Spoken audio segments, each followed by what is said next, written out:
former President Obasanjo, if that slide could come back on air now.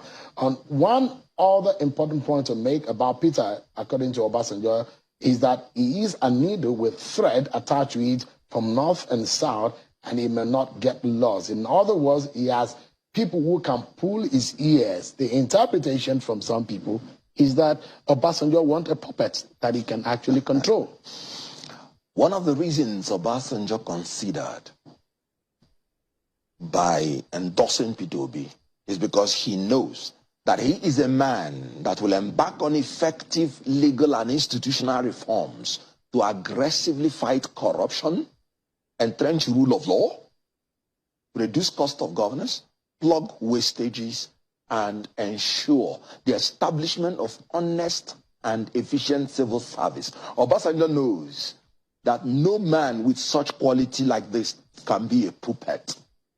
Obasanjo does not even want a puppet to govern Nigeria. But he has said it here. Yes. That meaning people who can pull his ears. Exactly. That is a needle with thread attached. So it means that there are people who can actually caution Peter Obi. No, Do you want a president that someone from somewhere can control by pulling the thread on their needle, or someone that you can pull the ears of a president?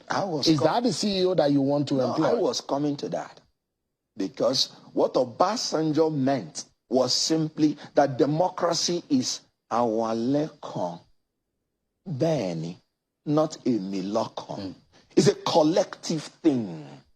Obasanjo knows that no man can know it all. And all the people that claim that know it all have brought indescribable destruction to this country. You and I, you are aware of the milokons. When you talk about the Miloko, it's not an exclusive copyright of Tinubu. Atiku and Tinubu, they are their Milokons. Did you not hear that Northerners should vote only the North, not Yoruba, not Igbo candidate by Atiku? What is that? That's a Miloko. Have you not heard that I single-handedly made Buhari president? A man who boasted in Ogun, a Tinubu, that he can single-handedly make Buhari president, can no longer single-handedly make himself president. I don't know why he's campaigning. That is what Obasanjo is telling you. That Peter Obi is not an Emilokon. Peter Obi is an Awalekon. A man who is not going to act alone, who will listen. I am not going to follow a commander-in-chief that doesn't listen, because no man knows it all. If you're a medical doctor, you're not a lawyer. If you're a lawyer, you're not an engineer. Peter Obi has said it clearly that the Nigerian people are going to be the president through him. All right. And that when he was in the labor retreat, he called the labor people. He said, bring your demands, write it down. We will sit together. We will look at it together. We will sign when we have agreed on what we will achieve. And don't leave after the election. Come and continue monitoring it to see whether I am achieving it. That is what Obasanjo means. I'm not talking about... Let me just make one point more. Okay. Peter Obi was a governor under APGA. APGA had only one state. No godfather up, no godfather down. Was he a puppet to anybody? And you're talking about when he is the president. No, he listens. All right. Let me allow... and this is making reference to Peter Obi, and let me allow our viewers to see this. He says, one other important point to make about Peter Obi is that he's a needle with thread attached to it from north and south, and he may not get lost. In other words, he has people who can pull his ears if and when necessary. He has a young and able running mate with a clean track record of achievement both in public and private life. That statement has now been criticized as such that Obasanjo is perhaps seeing Peter Obi as a puppet that he can play around with as soon as he gets into office. Well, first and foremost, there is the saying that the greatest place in hell will be reserved for those who keep silent in times of moral crisis. Nigeria is going bad, not because of the violence of the bad people, but because of the silence of the good ones. Obasanjo has refused to keep silent in times of moral crisis. We are in a crisis in this country. Obasanjo wants to escape going to hell by being an accomplice to corrupt leaders. Because any nation that votes corrupt politicians are no longer victims, but accomplices. Now, Obasanjo has never kept silent in times of moral crisis. He went to jail because of it, and he came out, became a president, like you rightly pointed out.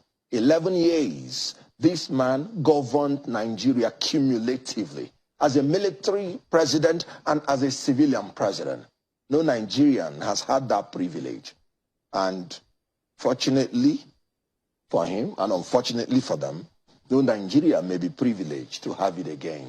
President Buhari, if he ends his term, yes. As soon as he ends his term, he'll be able to fall between the rank of the likes 9 years plus of Olusegun Obasanjo. No, 9 years plus. Cumulative. We're talking about those who have been head of state, military, and civilian. Obasanjo has 11 years. Why I brought this issue is that Obasanjo knows everything that is required to sit on that seat. Let us come to his letter.